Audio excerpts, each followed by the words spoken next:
of the medium of Endor. And what we have been considering is, we've been considering the science, supernatural science. And I've been talking about the womb chakra, how women have an extra chakra and what this means. And later on I want to lead up to doing shows on why it's so important to protect those that are seemingly weaker and more delicate, like our children and women. So I'll be using some parts of the Mahabharata to show how this great epic showed how society becomes imbalanced when the women are not protected. So today, let's take a look at continuing on with Sidnesy Schwartz's excellent research into the Bible, showing that the Sanhedrin, the Jewish court, had permission to learn the rules of Bahalas, Ob, and Yudoni, which has to do with clairvoyance and accessing knowledge and energies from other dimensions. And they were allowed to study this if they required it for the purpose of judging. And I'm saying that this day and age, things are so critical and there's so much suffering that now people like you and me can start to, if we apply ourselves, understand this science. So we'll carry on. The Jewish court was permitted to learn the rules of Ob and Yudoni if they required it for the purpose of judging. This statement caused me to question another biblical verse. In 1 Chronicles chapter 10, verse 13 and 14, it clearly states, "So Saul died for his transgression which he committed against the Lord, because of the word of the Lord which he did not keep, and also because he asked counsel of a medium, making inquiry of it, and did not inquire of the Lord. Therefore he killed him, and turned the kingdom to David the son of Jesse." If consulting an Ob were such a horrific sin, then why were the Jewish members of the Sanhedrin permitted the opportunity of learning the technique of communicating with an Ob? The Bible says that Saul asked his 2 servants to find a medium. The Mishnah tells us they were not servants, but general of his army. Furthermore, their names were Abner and Amasa. Abner recommended that they travel to Endor to consult Zephaniah, because Zephaniah was his mother. This is so important to take in mind, to take into consideration, that the Bible says that servants told him to go to a witch or to a medium, and in truth, it was the mother of his generals. Returning to the New American Standard Bible text. Then Saul disguised himself by putting on other clothes, and went, he and 2 men with him, and they came to the woman by night. And he said, "Conjure up for me, please, and bring up for me whom I shall name to you." But the woman said to him, "Behold, you know what Saul has done, how he has cut off those who are medium and spiritists from the land. Why are you then laying a snare for my life to bring about my death?" And Saul vowed to her by the Lord, saying, "As the Lord lives, there shall no punishment come upon you for this thing." Then the woman said, "Whom shall I bring up for you?"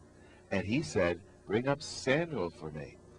When the woman saw Samuel, she cried with a loud voice. And the woman spoke to Saul, saying, "Why have you deceived me? For you are Saul." The Midrash claims that God did not want Samuel to appear through the use of Ob magic. The dead person who appears through Ob magic appears upside down because they appear through the power of impurity. Jewish scholars had a dilemma on their hands. Samuel spoke with Saul through mediumship, yet the priesthood wanted to discourage the Hebrews from seeking a medium's counsel instead of their own. Therefore, they created negative mythology about this event. Claiming a spirit is standing on its head to speak with a physical person is utter nonsense. Yet it demonstrates how far theologians will go to conceal the facts that physical people can communicate with spirit through mediumship.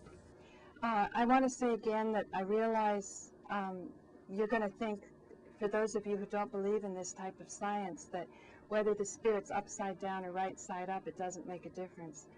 But I assure you, for those who have studied this very carefully and our government and our CIA has put millions of dollars into this study, and that they have different terms. Instead of gifts of the Spirit or some of the terms that you saw translated from the Hebrew, it's called things like remote viewing. Then there's the Monroe Institute that does work with out-of-body experiences. And I've been to the Monroe Institute a couple times. It's a wonderful place. You stay there for, I don't know, a week at a time. You sleep in a place that's all shielded by copper. So they've really gone into the science of it, and it's well understood. The Monroe Institute certainly likes to downplay the association that they've had in the past with the government and the CIA, but at one time it was there. And I don't think this is anything we should be ashamed about, because as I say, we're all human beings just having different jobs. And people have very beautiful reasons for being part of the CIA, and I think if we feel that information is being withheld from us, we also from our side have to step up to the plate and say we are now worthy for deeper knowledge. We want deeper knowledge. When it comes to our own physical health, we say, okay, chemotherapy, radiation works in a certain way, but I think there's another science. And it's not just a question of the herbs and the medicines that we're taking. Michael Elner was very eloquent when he said that a beautiful science like homeopathy would be unrecognizable how it's practiced today, because it's not that you take this pill for that problem, but it's how you can use the herbs as I say, vibrations from the earth element to assist your thinking in such a way that you line up your physical body with your divine connection. So there's an entire science to it, and we should have forgiveness for everyone. Samuel appeared upright because God allowed him to come and speak with Saul. This confirms that it was the actual spirit of Samuel who returned to speak with Saul through the mediumship of Zephaniah. This proves that mediumship is possible. However, some Bible translators do not wish the reader to accept the validity of mediumship. And the sacred scriptures, after the Eastern manner, clearly states, "And the fictitious Samuel said to Saul, Why hast thou disquieted me to bring me up?" According to Jewish belief, the spirits of the dead resided in a place called Sheol, which was in the ground or under the earth. This is why Samuel said, "Why have you disturbed me by bringing me up?" In actuality, the spirit world is on a higher vibration than the physical world. It is not a question of going up or down, it is a question of frequency. Returning to the New American Standard Bible's text.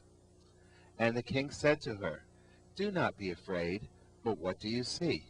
And the woman said to Saul, "I see a divine being coming up out of the earth." The original Hebrew text uses the word Elohim. The word Elohim is translated thousands of times in the Bible as God.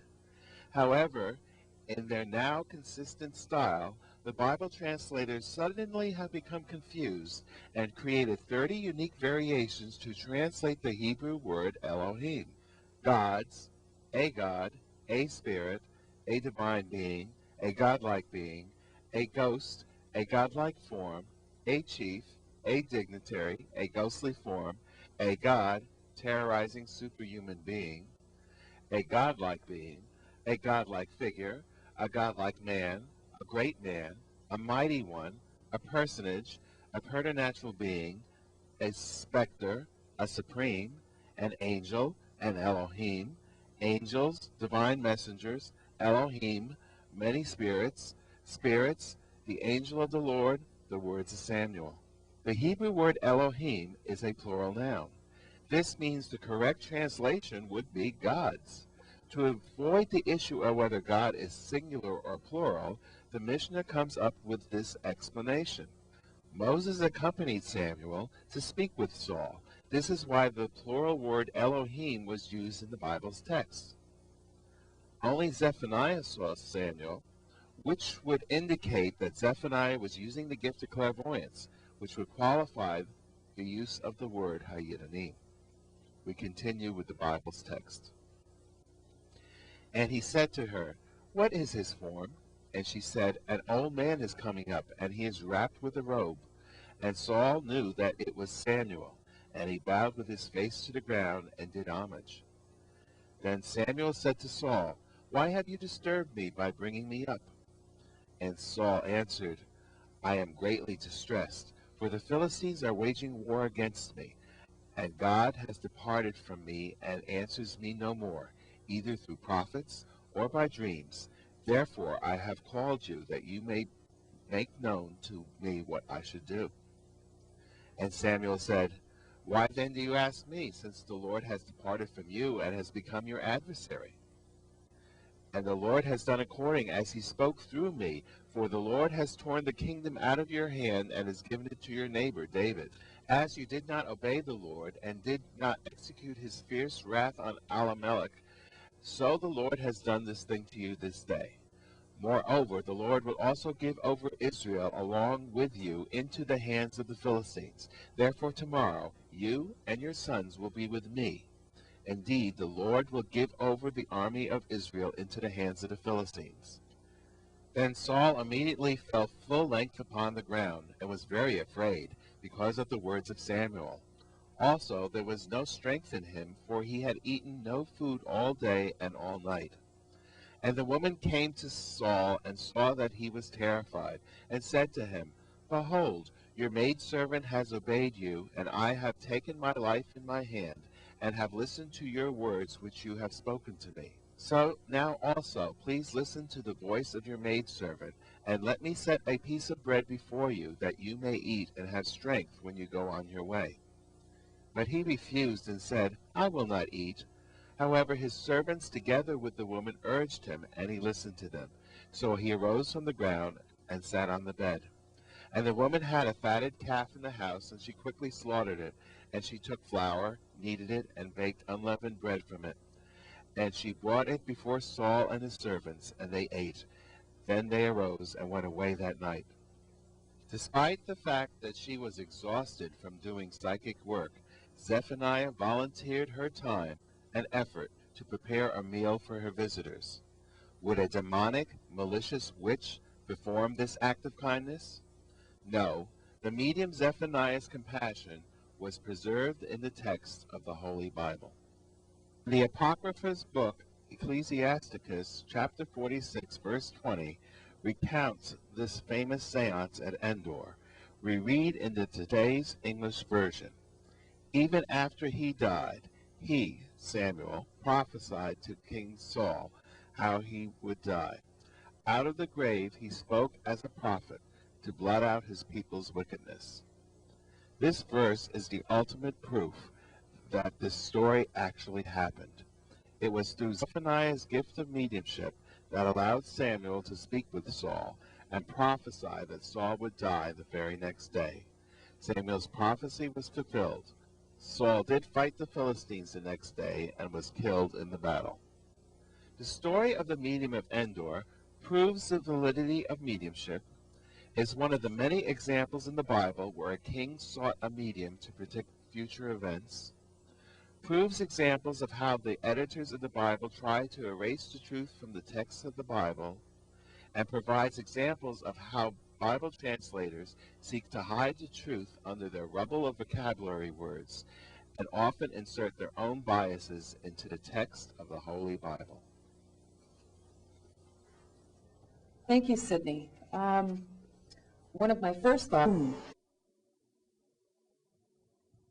Okay, now we've got a modern-day medium J.Z. Knight who prefers to be called a channel and uses her body to bring forth the 35,000-year-old ascended master, which is Ramtha.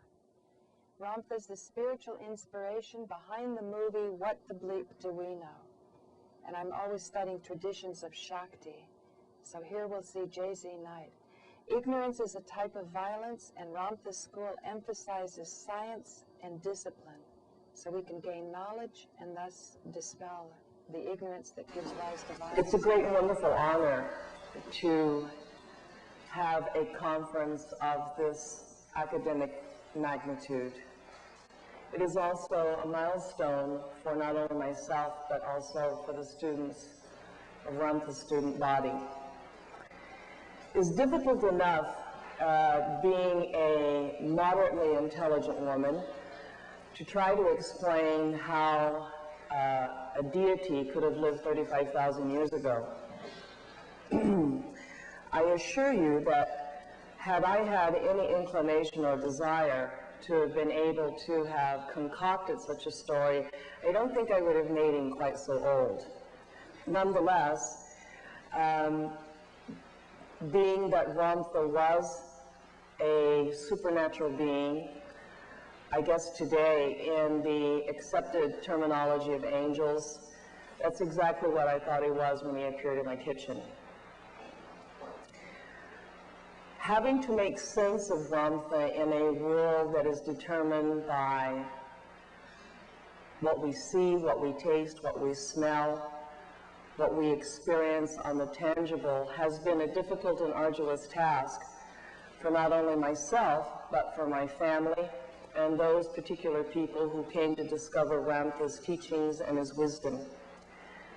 To make sense of an entity who does not live in this realm, though has a large impact, particularly during the early 80s and mid-80s, on our views of spiritualism, and having to describe who he is and to make sense of Ramtha has been probably one of my greatest learnings I've had with him, because he posed to us twofold things: that God is both seen and unseen, and that it's what is unseen that gives credibility to what we call reality. And in that, endeavoring to understand Ramtha and to understand his appearance, his outrageousness, forced my simple mind to undertake in what I would perceive the arduous task of understanding the complications of what reality truly means. Country girl, born and reared in New Mexico, the idea of endeavoring to understand the mathematics behind classical physics as well as quantum mechanics was a little over my head. But I had a wonderful teacher, and that teacher was the Ram, who did not have to use mathematical languages in order to explain to me what he was and what ultimately all beings seen and unseen are. And during these years of living with something that only I could see for the longest time and only I could hear, was a very solitary and lonely and sometimes oppressive road to carry a message of an extraordinary being to the world. As I endeavored to understand Ramtha more fully, I came in touch with science, because science was, according to Ram, the ultimate religion that would come closest to explaining his feasibility as well as the message of his teacher. And essentially Ramtha's message is that God is not one being, but one in the context that all of us are that divine essence. That means that every individual who has ever lived here in this present time and in the future time make up the body of God, and certainly every individual constitutes the mind of God to the fullest extent. In science, understanding God is sort of been a taboo, because the terminology of God is not used as liberally as Ramtha has used it in his understandings and in his teachings. But what science was able to do was to be able to, according to Ramtha, explain that the world in which he exists and the world in which all of us ultimately will exist is not what we see here, but has profound magnitude in the context of effect on the world that we see here, the world that we live in, the world that we find our identity in. And in this, the study of quantum mechanics became an open book for me, and to my surprise, I understood all the science behind quantum mechanics, and I And I assert that I understood that from the context of being exposed to something that was quite extraordinary, and that this field of science was the only one that came close to helping me understand Ramtha, his message, and our place in his message.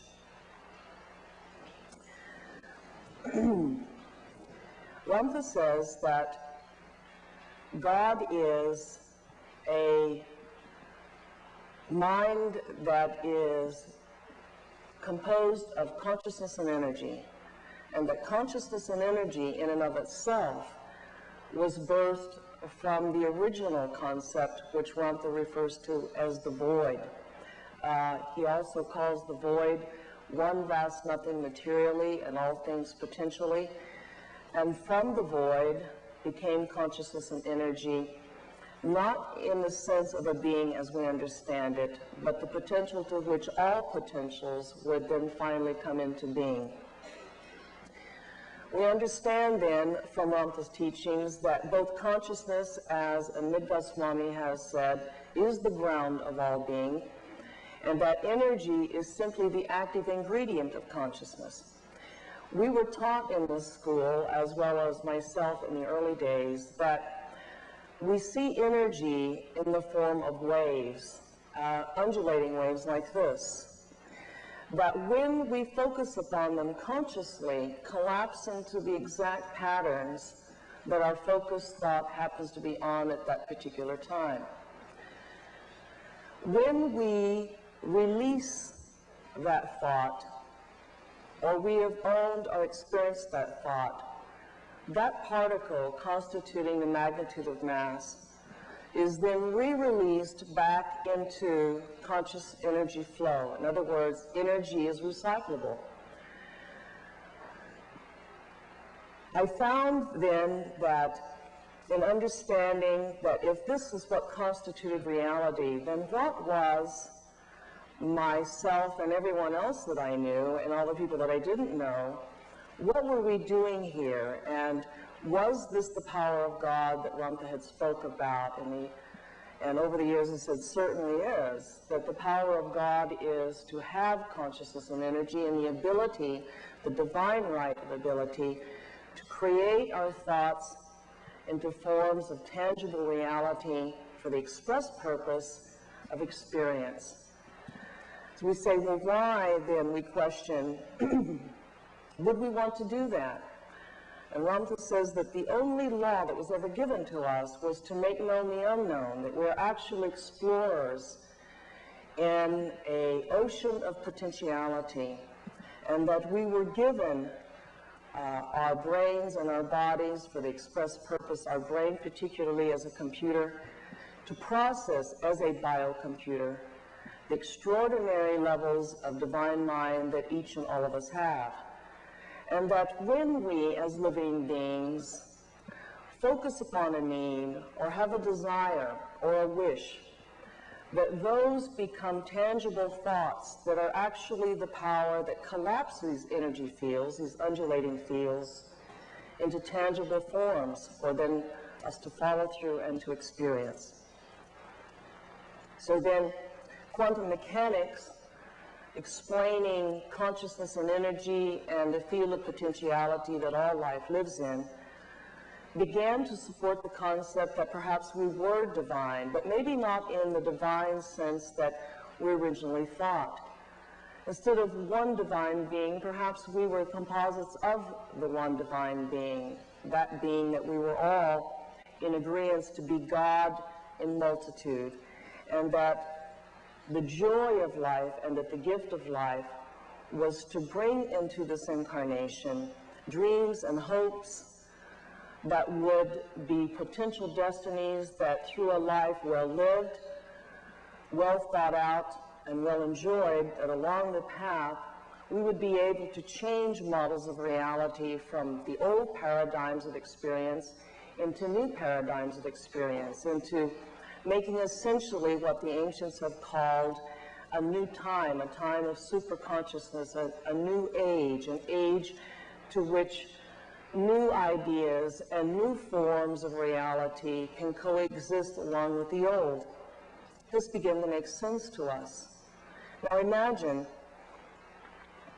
of all of the brilliant people that have come to study under Ramtha, and all of us common people who have come to study under Ramtha, that being able to explain our divinity, our divine purpose, utilizing science as an extraordinary tool in which to explain our reality and our interaction into reality, to be able to help each and every one of us along the way to understand that it's not our destiny to simply be born here on earth and to struggle with life and endure it and fight off diseases as common as the cold, but to find meaning in that life through the enrichment of utilizing this aspect of mind to create reality anew and to let life be challenging to us in the context that we do create it fully and richly.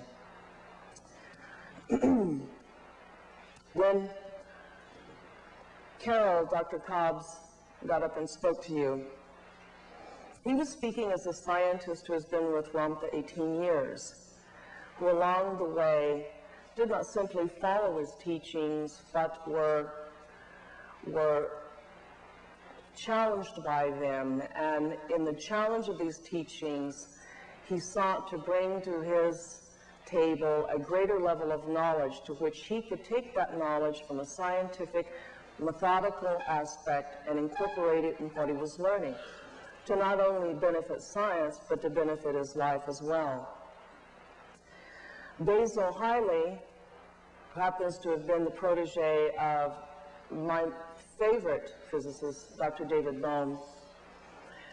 When he talks to you or has talked to you in regards to the implicate and the explicate order, perhaps David Bohm voiced most concisely what Ramtha in late 1977 said that the void was, that it was an implicate order, and that from that implicate order all potential exists, and that all potential, and we're talking about potentials in context to energy and particle frequencies, and that the reason that they behave so irregularly is that there is a collective mind, meaning you and I and everyone else, that is activating the implicate order in changing energy into forms of matter that those who are dreaming the ideas here on earth, that those particular particles and those concepts of energy can materialize,